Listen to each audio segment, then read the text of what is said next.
Hello students, आज हम पढ़ने जा रहे हैं माइक्रोबायोलॉजी। इससे पहले वाली क्लास में हमने देखा माइक्रो ऑर्गेनिजम्स क्या होते हैं, उसकी एग्जांपल्स देख लिए और डेफिनेशंस देख ली। अब हम पढ़ेंगे एग्जैक्टली माइक्रोबायोलॉजी होती क्या है। मैं आप लोगों को माइक्रोबायोलॉजी का डेफिनेशन बोलती हूँ। Microbiology is the branch of science which deal with the study of micro organisms, यानी वो साइंस का एक ब्रांच है जो कि माइक्रो ऑर्गेनिजम्स की स्टडी के बारे में है।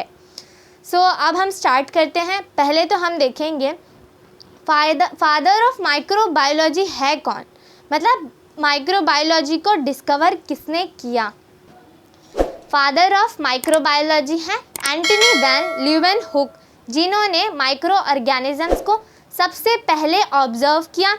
कैसे ऑब्जर्व किया? उन्होंने 1670s में अपना सिंपल माइक्रोस्कोप बनाया, खुद का बनाए हुए सिंपल माइक्रोस्कोप में उन्होंने कुछ ऑर्गेनिजम्स देखे जो कि हमें नेकेड आई से नहीं दिखते।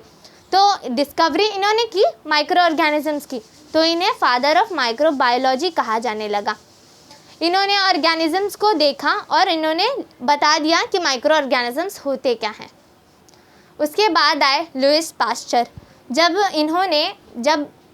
एंटनी ने माइक्रो ऑर्गेनिजम्स को डिस्कवर कर दिया, तो लुइस पास्चर ने देखा कि ऑर्गेनिजम्स कौन कौन से टाइप के हैं।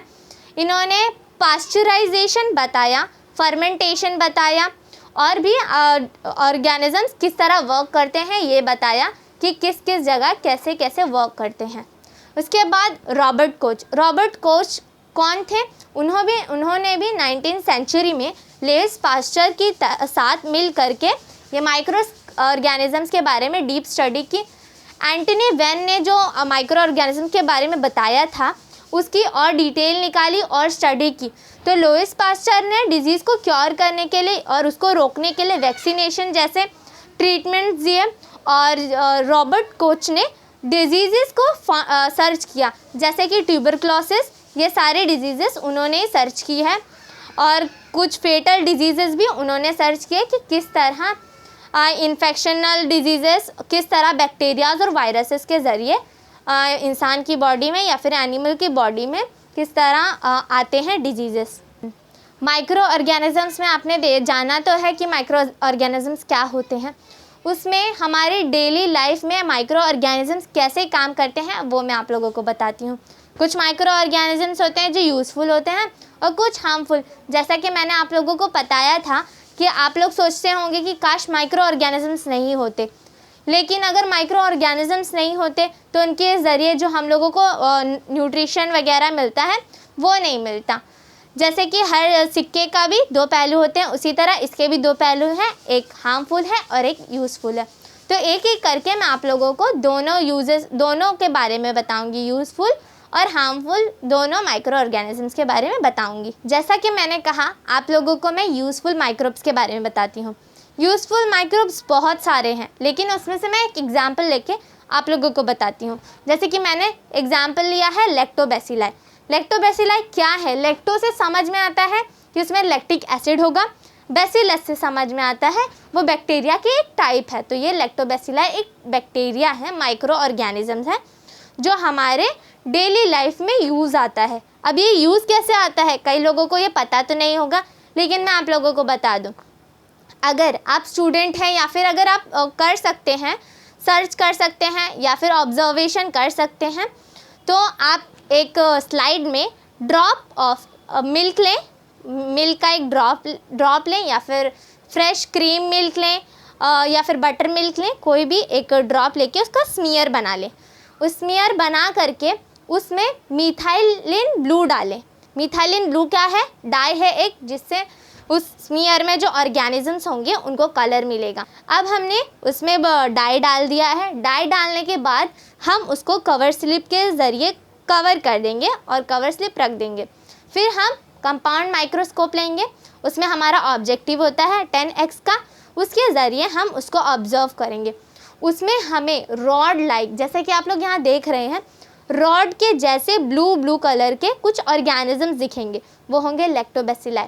तो लैक्टोबैसिलाई देखा आपने हमारे डेयरी प्रोडक्ट में मिल गया। लैक्टोबैसिलाई क्या करता है?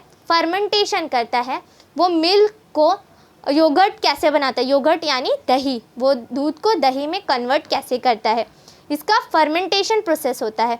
वो जो उसके अंदर जो शुगर होता है, लैक्टोज होता है, तो उस लैक्टोज को लैक्टिक एसिड में कन्वर्ट कर देता है, उसे फर्मेंटेशन कहते हैं, और वो योगर्ट में ऐसे करता है। ये जो लैक्टोबैसिलाई होते हैं वो एनारोबिक होते हैं, उनको ऑक्सीजन की ज़रूरत नहीं होती, वो विदाउट ऑक्सीजन भी सरवाइव कर सकते हैं।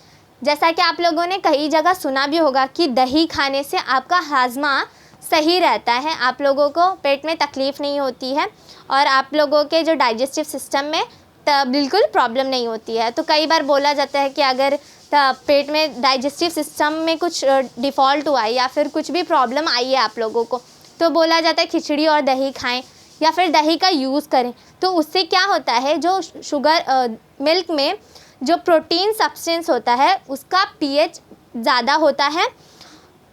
पीएच ज़्यादा होने की वजह से जब हम उसमें लैक्टोबैसिलाई डालते हैं तो पीएच डिक्रीज़ हो जाता है और वो बेसिक हो जाता है।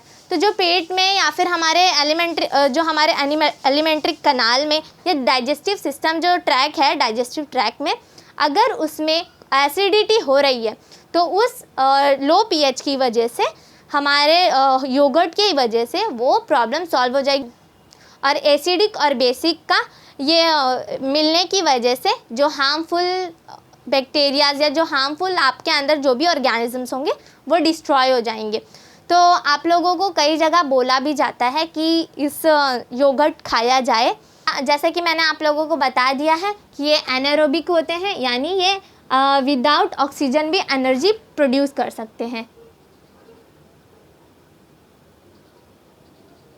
एनारोबिक यानी ऑक्सीजन की इन्हें ज़रूरत नहीं होती, ये कौन से भी विदाउट ऑक्सीजन एनर्जी प्रोड्यूस कर सकते हैं। और मैं इसके यूजेस बता देती हूँ। लैक्टोबैसिलाई के यूज़ क्या है उसका, जब हम डेयरी प्रोडक्ट बनाने के लिए, जैसे कि दूध से दही बनाने के लिए डेयरी प्रोडक्ट्स में इसका यूज़ होता है, जैसे कि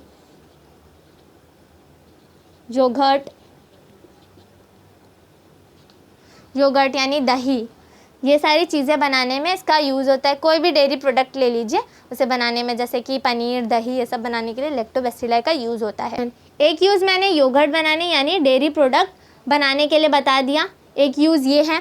एक यूज़ है जैसे कि हम पिकल्स यानी अचार वगैरह बनाते हैं तो फर्मेंटेशन के ज़रिए वो पिकल्स अच्छे बनते हैं, पिकल्स ऑफ वेजिटेबल, पिकल्स बनाने के लिए।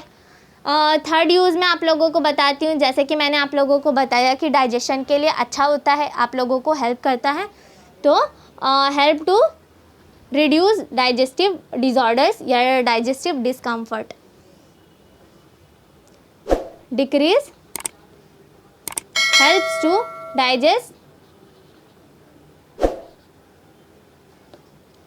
To treat digestive discomfort.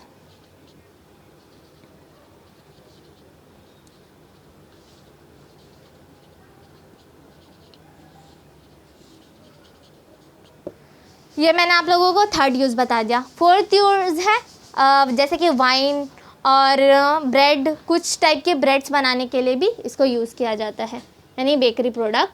तो वाइन बनाने के लिए, ब्रेड बनाने के लिए इसका यूज़ किया जाता है। तो लैक्टोबैसिलाई हमारा यूज़फुल बेनिफिशियल ऑर्गेनिज़म है जो कि हमें बहुत यूज़ आता है, मोस्टली डिजीज़ को क्योर करने के लिए। जैसे डाइजेस्टिव ट्रैक्ट डिजीज़ है तो उसे क्योर करने के लिए यूज़ आता है। जैसा कि मैंने आप लोगों को बताया था, यूज़फुल माइक्रो ऑर्गेनिजम्स के बारे में मैं आप लोगों को बताऊंगी। तो एक एग्जांपल मैंने बता दिया है लैक्टोबैसिलाई। अब मैं आप लोगों को दूसरी एग्जांपल बता देती हूँ जो कि राइजोबियम है। राइजोबियम जो है सिम्बायोटिक बैक्टीरिया है। सिम्बायोटिक मतलब वो अकेले कोई काम नहीं करता, उसको होस्ट सेल की ज़रूरत होती है, यानी वो किसी के साथ मिलकर ही एक्शन दिखाता है। जैसे कि अगर कोई हम प्लांट्स को उगा रहे हैं, कोई भी प्लांट है, तो उस प्लांट में मतलब जैसे कीड़े खाने लगते हैं और भी फर्टिलाइजेशन की ज़रूरत होती है, तो राइजोबियम होने की वजह से उसकी ज़रूरत नहीं पड़ती और वो प्लांट को अच्छी ग्रोथ देता है। तो वो प्लांट उसके होस्ट सेल होते हैं और वो प्लांट के ज़रिए मिल करके काम करता है। अब मैं थर्ड एग्जांपल देती हूँ। थर्ड एग्जांपल है यीस्ट। यीस्ट भी यूज़फुल माइक्रो ऑर्गेनिज्म है जो कि बहुत जगह काम आता है। ये कार्बोहाइड्रेट को अल्कोहल और कार्बन डाइऑक्साइड में कन्वर्ट कर देता है। जैसे कि हम लोग वाइन बनाने के लिए यूज़ किया जा सकता है, ब्रेड बनाने या फिर बेकरी प्रोडक्ट्स बनाने, पाव बोला जाता है या फिर ब्रेड या बन बोला जाता है, उन सबको जो उसके अंदर फ्लफ़ीनेस होता है वो यीस्ट की वजह से आता है और यीस्ट ये फ्लफ़ीनेस देता है। और काफ़ी सारे अल्कोहल के लिए भी ये यीस्ट काम आता है। तो हमारा फोर्थ एग्जाम्पल है एंटीबायोटिक। एंटीबायोटिक से आपको क्या समझ में आता है? एंटी मतलब अपोजिट, यानी किल करने वाला या फिर उसके अपोजिट लड़ने वाला, और बायोटिक्स मतलब जो बैक्टीरियाज है या फिर माइक्रो ऑर्गेनिज्म है जो हार्मफुल है उनको किल करने वाला ये ऑर्गेनिज्म है। तो जो हमारा एंटीबायोटिक है उसकी एग्जांपल है पेनिसिलिन। जो ये पेनिसिलिन है वो एक एंटीबायोटिक है, बहुत सारे इन्फेक्शनल डिजीज़ेस में ये काम आता है और इसे एज अ एंटीबायोटिक यूज़ किया जाता है। ये पेनिसिलिन जो है उसको डिस्कवर किया अलेक्जेंडर फ्लेमिंग ने। अलेक्जेंडर फ्लेमिंग ने पेनिसिलिन को डिस्कवर किया, जिसकी वजह से हम पेनिसिलिन को यूज़ करते हैं और जो भी प्रॉब्लम होती है उसे क्योर कर सकते हैं। तो मैं आप लोगों को एंटीबायोटिक के बारे में बता देती हूँ। जो एंटीबायोटिक है वो उसका यूज़ मैं बता दूँ। ये एंटीबायोटिक पेन किलर की तरह ही होता है, या फिर जो उसके अंदर अगर बॉडी के अंदर कोई भी ऑर्गेनिज्म है हार्मफुल तो उसे फाइट करने में हेल्प करता है। तो उससे क्या, वो ऑर्गेनिज्म डेड हो जाता है। जैसे कि वायरल इन्फेक्शन हो गया या फिर फीवर हो गया या फिर कोई भी बीमारी है, तो हर चीज़ के लिए एंटीबायोटिक होता ही है। तो एंटीबायोटिक का यूज़ इस तरह करना है कि पहले तो वो प्रिस्क्राइब करके ही लेना है, अपने ही दिल से मन में जो आया वो नहीं लेना है, डॉक्टर के प्रिस्क्रिप्शन से ही एंटीबायोटिक यूज़ करना है। और जैसे कि अगर आप लोगों को कोई एंटीबायोटिक इफ़ेक्ट कर रहा है, यानी आपकी बॉडी पे अच्छा इफ़ेक्ट दे रहा है, अच्छा रिज़ल्ट दे रहा है, तो इसका ये मतलब नहीं कि दूसरे की बॉडी पे भी वही इफ़ेक्ट देगा, वही रिज़ल्ट देगा। तो जो आप यूज़ कर रहे हैं वो दूसरे को प्रिस्क्राइब ना करें विदाउट किसी फिजिशियन के प्रिस्क्रिप्शन के। और आप मेडिकल में जाते हैं तो प्रिस्क्रिप्शन लेकर जाएं। और अगर हम एंटीबायोटिक यूज़ कर रहे हैं तो एंटीबायोटिक का कोर्स होता है, जितने दिन का आपका फिजिशियन ने कोर्स बोला है उतने दिन का करें। जैसे कि 3 दिन का, 5 दिन का ये कोर्स होता है। अगर आप समझिए 5 दिन का कोर्स है, अगर आप 3 दिन में ठीक हो गए तो भी उसे पूरा 5 दिन का कोर्स करना है। अगर हम नहीं करेंगे तो हमारे अंदर जो मर रहे होंगे, जो ऑर्गेनिजम्स मर रहे होंगे, ये एंटीबायोटिक उनसे फाइट करके उन्हें किल कर रहे होंगे, वो ऑर्गेनिज्म वापस से जनरेट होने लगते हैं, वापस से मल्टीप्लाई होके अपना कॉलोनीज़ बनाने लगते हैं, हमारी बॉडी को हार्म करने लगते हैं। सो एंटीबायोटिक इस तरह यूज़ होती है। तो देखिए बहुत यूज़फुल माइक्रो ऑर्गेनिज्म है। स्टूडेंट्स, अब मैं आप लोगों को हार्मफुल माइक्रो ऑर्गेनिजम्स के बारे में बताती हूँ। हार्मफुल में बहुत सारे माइक्रो ऑर्गेनिजम्स आते हैं। सो पहले तो मैं आप लोगों को बताती हूँ फंगस के बारे में। फंगस के बारे में आप लोगों ने बहुत कुछ सुना होगा। फंगस क्या होता है? फंगस किंगडम फंगाई से बिलोंग करता है। देखिए नाम से ही पता चल रहा है कि किंगडम फंगाई से रिलेट करता है। अब मैंने आप लोगों को बताया था एक फंगस जो होता है वो क्या करता है कि जहाँ पर भी डेड डीके मटेरियल होता है, यानी वो सैप्रोफाइटिक होता है और उसका न्यूट्रिशन, तो जहाँ भी डेड डीके मटेरियल होता है वो वहाँ पे अपना कॉलोनी बना लेता है, अपनी जगह, अपना हैबिटेट बना लेता है। तो अगर इसे कहीं पर भी, फंगस को कहीं पर भी कोई मॉइस्ट जगह मिली या फिर कोई भी ऐसी चीज़ मिली कि वो उस पर अपना हैबिटेट बना ले, तो वो फ़ौरन वहाँ पर रुक जाते हैं। जैसे कि मैंने एक एग्जांपल में आप लोगों को बताया था कि कई बार ब्रेड जब ख़राब होने लगता है तो उसके ऊपर कुछ कॉटन लाइक स्ट्रक्चर्स दिखते हैं, या फिर पिकल्स यानी अचार में अगर वो ज़्यादा दिन से बंद हो तो उसके सराउंडिंग में या उसके ऊपर वाइट कॉटन लाइक स्ट्रक्चर्स दिखते हैं, वो होता है फंगस। फंगस सिर्फ ये चीज़ों पर नहीं होता है। जैसे कि मैंने आप लोगों को बिल्डिंग का भी एग्जांपल दिया था कि बिल्डिंग पे भी ग्रीन फुल फंगस कवर कर लेता है। ब्रेड का मैंने बता दिया है, पिकल का बता दिया है, जाम वगैरह पे भी ये अटैक करते हैं। लेकिन इन चीज़ों के अलावा वो इंसान की बॉडी पर भी अटैक करते हैं। कैसे? अगर आप लोगों को कोई स्किन इन्फेक्शन हो गया है तो वो अटैक फंगस का ही होता है, वो फंगस के ज़रिए ही इसका ये अटैक होता है। आपके स्किन पे बहुत सारे पैचेस बन रहे हैं या फिर कोई मतलब आपकी स्किन ख़राब होती जा रही है, आपके सर में डैंड्रफ वगैरह हो, तो ये सारा फंगस का ही इफ़ेक्ट है। तो ये इस तरह हार्मफुल है, बहुत हार्मफुल है। इसमें माइकोटॉक्सिन होता है जो कि टॉक्सिक होता है, पॉइजनस होता है। जैसे कि अगर वो बॉडी में लगा तो वो फैलता जाएगा और उस बॉडी के उस पार्ट को ख़राब करता जाएगा। उसी तरह अगर कोई खाने वाली चीज़ है, अगर वह पिकल्स में या फिर ब्रेड में लग गया तो वो चीज़ ख़राब हो जाती है और अगर हम उसे खाएंगे तो हम भी बीमार हो जाएंगे, हमारी बॉडी पे बहुत बुरा इफ़ेक्ट होगा। तो ये पॉइजनस होता है। तो इसे अगर आपके घर में किसी भी चीज़ पे अगर फंगस लगा है तो प्लीज़ उसे यूज़ ना करें। अब मैं सेकेंड एग्जांपल बताती हूँ आपको हार्मफुल ऑर्गेनिजम्स के।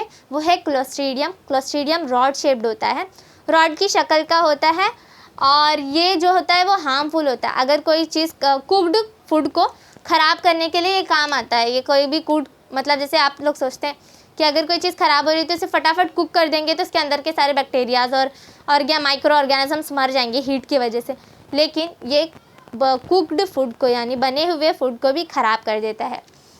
ये क्या करता है कि ये एनारोबिक होता है, उसे ऑक्सीजन की ज़रूरत नहीं होती और ये चीज़ों को मतलब खाने की चीज़ों को ख़राब कर देता है। लेकिन इसका साइज़ मैंने जैसे कि आप लोगों को बताया रॉड शेप का होता है। लेकिन अगर इसका अनफेवरेबल कंडीशन हुआ यानी इसका कोई नापसंद का कंडीशन हो गया जहाँ पर ये है, तो जो इसके एंडोस्पोर्स होते हैं वो बॉटल शेप के आने लगते हैं, रॉड शेप के नहीं आते। एंडोस्पोर क्या होता है? इनर लेयर होता है उसका, सेल का जो ये सेल होता है इसका, उसका इनर लेयर होता है, वो बॉटल शेप का होने लगता है। अब थर्ड एग्जाम्पल है वायरसेस। फंगस देख लिया, क्लोस्ट्रीडियम देख लिया, अब वायरसेस का देखेंगे। वायरस तो आप लोगों को बहुत अच्छे से ही पता होगा, आजकल सबका ज़िंदगी दुश्वार करके रखे वायरसेस ने।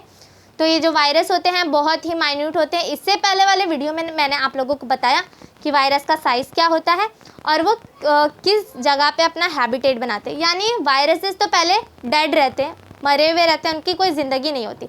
लेकिन अगर इनको कोई होस्ट सेल मिल जाए तो वो होस्ट सेल को अपना हैबिटेट बना करके होस्ट सेल की ज़िंदगी तबाह कर देते हैं, यानी दूसरे का घर बर्बाद करके अपना घर बसा लेते हैं। वैसा मामला है इन वायरसेस का। तो वायरसेस बहुत सारे हैं जिनकी वजह से डिजीज़ेस होते हैं। अब ये हार्मफुल माइक्रो ऑर्गेनिजम्स जैसे कि मैंने बताया फूड पे और होस्ट सेल पे या फिर एनिमल्स पे, वॉल पे, सब जगह ये माइक्रो ऑर्गेनिजम्स कहीं ना कहीं से आ ही जाते हैं और हार्म करते हैं। तो उनसे डिजीज़ भी होती है, बहुत सारी बीमारियां होती है। अब मैं उन बीमारियों का चार्ट आप लोगों को इस बोर्ड पे बताती हूँ। सबसे पहली बीमारी है एड्स। एड्स में क्या होता है आप लोगों को पता है? एड्स जो है वो उसका पैथोजन होता है वायरस। वायरस की वजह से एड्स होता है। और ये जो फैलता कैसे है? ये फैलता है मतलब जैसे अगर हमने कोई इंजेक्शन, यूज़फुल इंजेक्शन ले लिया और जिसका इंजेक्शन है, जिसने पहले यूज़ किया हुआ है, उसको एड्स की बीमारी है और अगर हमने ले लिया तो हमें वो एड्स हो जाएगा। तो ये सेक्सुअल कांटेक्ट या फिर यूज़फुल चीज़ों से ये एड्स फैलता है। तो हमें प्रिवेंशन क्या करना है कि जो हम इंजेक्शन यूज़ करते हैं वो यूज्ड ना हो, ये देखना है। और सेक्सुअल कांटेक्ट से पहले चेक कर लेना है कि बंदा जो सामने वाला बंदा है वो प्योर तो है, उसमें कोई डिजीज़ तो नहीं है। ये बहुत मोस्टली ये सब कंडीशन सामने आती है। अब मैं दूसरा डिजीज़ आपको बताती हूँ, वो है हेपेटाइटिस। हेपेटाइटिस क्या होता है? वो भी वायरस की वजह से होता है। जब हम कोई पल्यूटेड वाटर पी लेते हैं, कंटामिनेटेड वाटर, यानी हमने बहुत दिन से पानी को जमा करके रखा है और हम उसे ही पी लेते हैं, तो इसमें बहुत सारी बीमारियाँ होती हैं। पहली बात तो काफ़ी दिन से जमा किए हुए पानी को पीना ही नहीं चाहिए, और अगर जमा किया हुआ नहीं है तो भी उसे उबाल कर पिए, बॉईल करके पिए, ताकि इसके अंदर के हार्मफुल माइक्रो ऑर्गेनिजम्स मर जाएं। ये सबसे बेस्ट प्रिवेंशन है। और आजकल तो सबके घर में आरओ और फिल्ट्रेशन के लिए रखा ही होता है वाटर फिल्टर। सो अगर आपके घर में नहीं है तो बॉईल करके पिए। तो ये इसका जो हेपेटाइटिस है वो वायरस की वजह से होता है। और इसकी प्रिवेंशन यही है कि आप लोग कंटामिनेटेड वाटर और फूड यूज़ ना करें। हेपेटाइटिस जो है वो लीवर का डिजीज़ है। हिपैटो मतलब लीवर का डिजीज़, और आइटिस मतलब स्वेलिंग। जब लीवर में स्वेलिंग हो जाती है तो उसे हेपेटाइटिस बोला जाता है।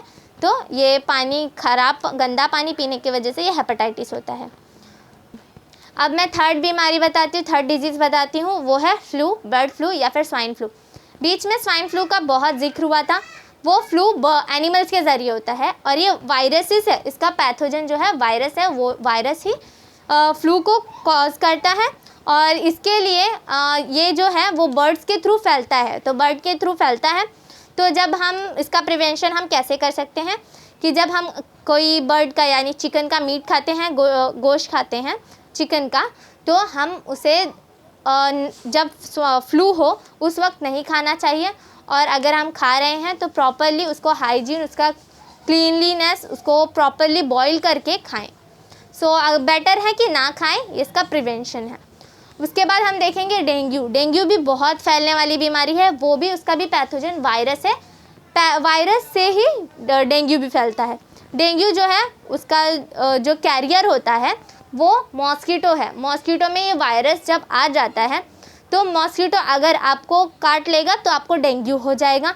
उसके लिए प्रिवेंशन सिंपल है कि मॉस्किटो के लिए कुछ मॉस्किटो किलर लगाएं, जैसे अगरबत्ती होती है और गुड नाइट वगैरह होता है वो लगाएं। और आप लोग अपना सराउंडिंग को क्लीन करके रखें ताकि मॉस्किटोज़ ना आए। गंदगी के वजह से मॉस्किटोज़ आते हैं।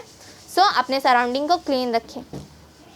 अब मैं फिफ्थ डिजीज़ आपको बताती हूँ। फिफ्थ डिजीज़ है न्यूमोनिया। न्यूमोनिया जो है हमारे रेस्पिरेटरी ट्रैक से रिलेटेड डिजीज़ है। आजकल वायरस जो कोरोना वायरस है उसके ज़रिए जो कोरोना हो रहा है वो भी रेस्पिरेटरी डिजीज़ है। तो रेस्पिरेटरी डिजीज़ जो है ये बैक्टीरिया की वजह से होता है। क्या? न्यूमोनिया जो है वो बैक्टीरिया की वजह से होता है। जब लंग्स के जो अपर सरफेस होता है, जो उसकी प्लूरल कैविटी होती है, उसमें एयर फिल हो जाता है तो न्यूमोनिया होता है, और ये बैक्टीरिया की वजह से होता है।